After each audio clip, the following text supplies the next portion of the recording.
Hello and welcome to 7 Days of Halloween. Hi everyone, it's Monica and welcome to the first day of my 7 Days of Halloween series. So for the first card, I thought I would use the new paper stack that Tim Holtz introduced for the Halloween season, and this is called Abandon. And when I saw this paper stack, I was really excited because it's a little bit different than he typically releases. This has more of a mixed media look to it, and it has some great grungy backgrounds. So it's going to be perfect for your Halloween projects. I'm also going to be using this die called Ornate Owl, and this isn't a new release. This is a die cut that came out, I want to say last season, but I just got it. So I wanted to go ahead and use it for my very first card. And then the other die set that I'm going to be using is this stackable die set called Archway. So the idea I had was to use the Archway dies and create an opening so that way my owl can go ahead and perch itself right on the entranceway. Now the die for the owl is really intricate, and I knew I wasn't going to be able to give it some lift using some foam tape, so I wanted to give it some sort of a base to be able to arch itself on, so that way it would have a little bit of lift. And that's how I came up with the whole idea of using the arch. And I wanted to go ahead and use some of my grunge board, so I went ahead and I ran it through with the die, and it went through fine. Where I had a problem was actually once I added the paper, because then it didn't cut all the way through. It's not one of those real deep edge eyes, it's one of the Thinlits, so you have to really keep an eye on the size or the thickness of your paper. So this is where I came up with the idea to go ahead and cut the archway first with my grunge board and then add the paper afterward. But then I would have the problem with having to cut my hole in the middle. So there's a couple of ways that you can approach this. You could get your scissors and just trim it. The archway has some really nice lines, so you probably could trim it really easily. But I decided to go ahead and take the insert and put it inside of the die to kind of match the hole in the middle. So that's what I'm going to be doing in just a moment. But before I did that, I wanted to make sure that my glue was set. And then I also took my walnut stain and I edged up the outer part of the die. Okay, so by using the smaller die, it went through pretty well. You just have to make sure that it's lined up perfectly. And I would recommend probably adding some washi tape. The insert shifted just a little bit, so it did cut off some of the inside of the board, but again, it was so thick that it didn't go through the paper that it really didn't affect the outside, which is what everybody's going to be seeing anyway. So I went ahead and ran it through, and then I took my small scissors and I just trimmed up some of the part that didn't cut quite as nice, and then I took my walnut stain again and I just added some of the ink for the inside, and I think I was good to go. Now, this is the second card that I'm making. Typically, when I try to come up with my ideas, I'll test a card first, and that's the card that you see on the left. And I wanted to see how it would work by running the owl using some double-sided adhesive tape, and then that way it could stick easily on your paper. Now, if I didn't have the opening, I think the double-sided adhesive is perfect. But keep in mind, you have a lot of pieces you have to remove, so you're going to have to get probably a pick or something like that to get all those pieces out. It comes out pretty easily when you don't have the double-sided adhesive, but when you have the adhesive, sometimes those little pieces will stick to the backing, so just kind of be aware of that. So once I had my owl added to my archway, then I wanted to go ahead and pick some paper for the background.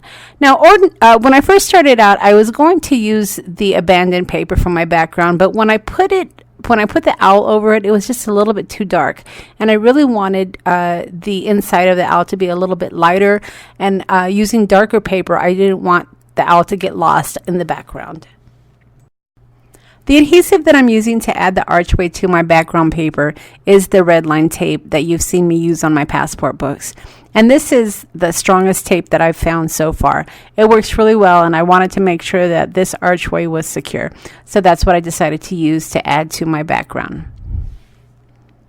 If you've never used the Redline tape, it really is pretty good. The one thing is, though, that you're going to need some sort of a pick or something really pointy to be able to pull the backing off. But overall, I've been pretty pleased with it. I've been fortunate enough to find most of this Redline tape over at my Tuesday morning store. but you can get it at most of the craft shops. I have bought it from Tonic before, and I think I got it for a pretty good price. So just keep an eye open for that. Okay, so once I had the tape on the back of my cardboard, then I went ahead and, like I said, I removed it, and then I adhered it to the lighter panel. And just make sure that when you do place your piece down, that it is exactly where you want it, because like I said, this adhesive is pretty strong, so once you have it placed down, you're not going to have any room for error. So just make sure exactly where you want it to go. All right, so once I had my owl in place, then it was time to add my last layer. And like I said, I did want to use the paper from the new Tim Holtz stack, and as you can see, it is pretty dark, so I think it was a good choice to not put the owl directly over this, because I think that the owl would have gotten lost in it.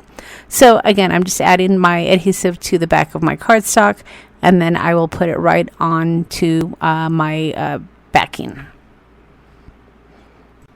Now, I don't do a very good job of putting my designs straight on my paper, so a little trick that I learned from another card maker is to add your adhesive and then only pull up part of the adhesive and then fold it over, and then that way when you place it on your cardstock, you're not fully committed.